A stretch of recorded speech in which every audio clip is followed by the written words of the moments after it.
People all around the world are talking about this thing called a Bitcoin. I heard about it in 2017. Do you remember the first time you heard about it? Or maybe you're searching to learn about it now. My name's DeFi Mike, and I've helped thousands and thousands of people learn what Bitcoin is, but most importantly, how to make money from it. Remember, and in lesson 2 of this series, we're going to talk about what is a Bitcoin and how does it work. We're going to talk simplicity, a practical approach, and most importantly, for a beginner to understand. So Bitcoin, there's no bank printing it. There's no company owning it. So why is it worth anything? That's the magic question. In 2009, here's why. Here's what happened. An anonymous person or a group, right, we don't know, by the name of Satoshi Nakamoto released the code of Bitcoin, then disappeared. Okay, now here's the thing, they're still anonymous. So we don't know if it's a agency, if it's a 3-letter agency, if it's a person. But look, the truth is it's still running and there's no company in charge and it's never been hacked and it is the hardest code in the world and the cleanest code to this day.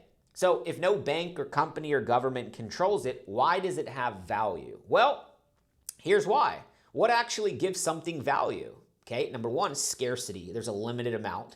2 is trust. And 3 is usefulness. Does it actually do something?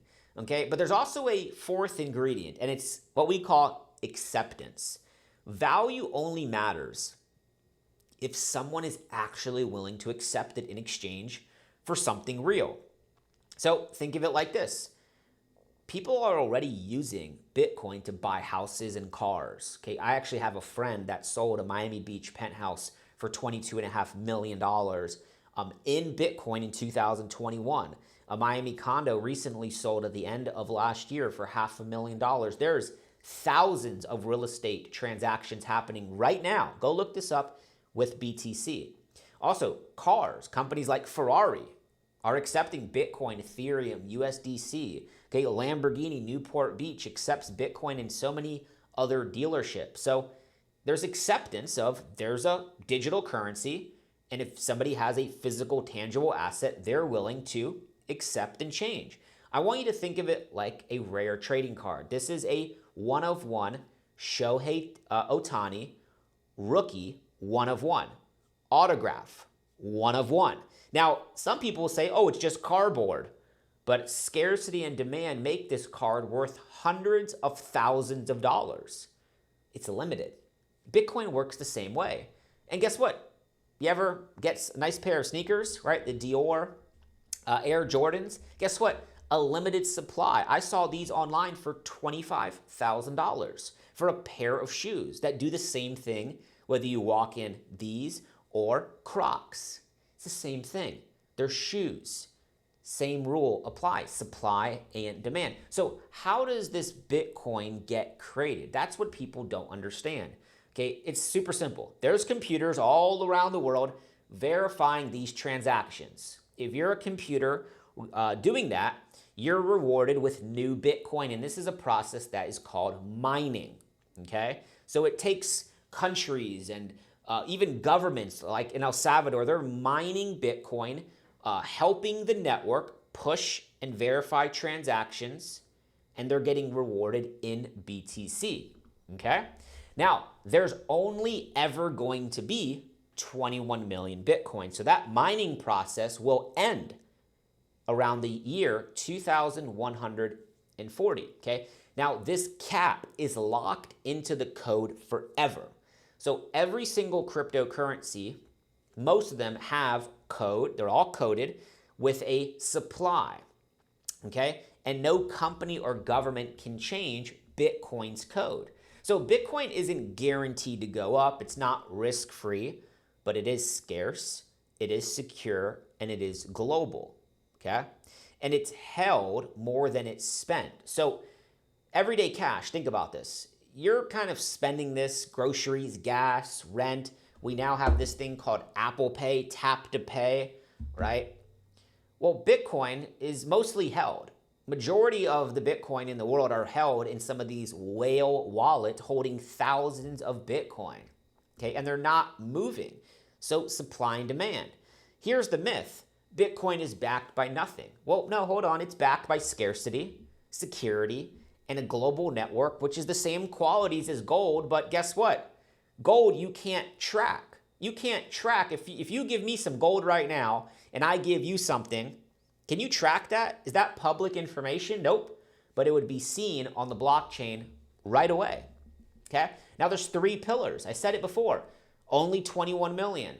A global network secured from 2009 to now. And a global opportunity to move value, to move money. And countries and institutions are all over this thing. Now, why is it so scarce, and why every 4 years does Bitcoin really go higher? Well, since the time of inception, Bitcoin is created through this model of a Bitcoin halving schedule. So those rewards that those miners are getting, every 4 years, they go down by 50%. So in 2012, okay, after 210,000 blocks in Bitcoin, those miners were earning 50 Bitcoin for 1 block.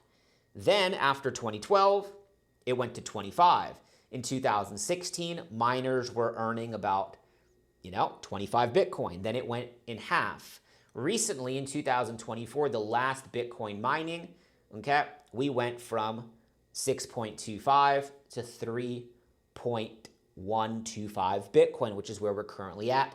After 2028, you can see here it gets cut in half again, and then again, and then again, until all the Bitcoin are mined, and it'll take another 100 years. So what does that mean?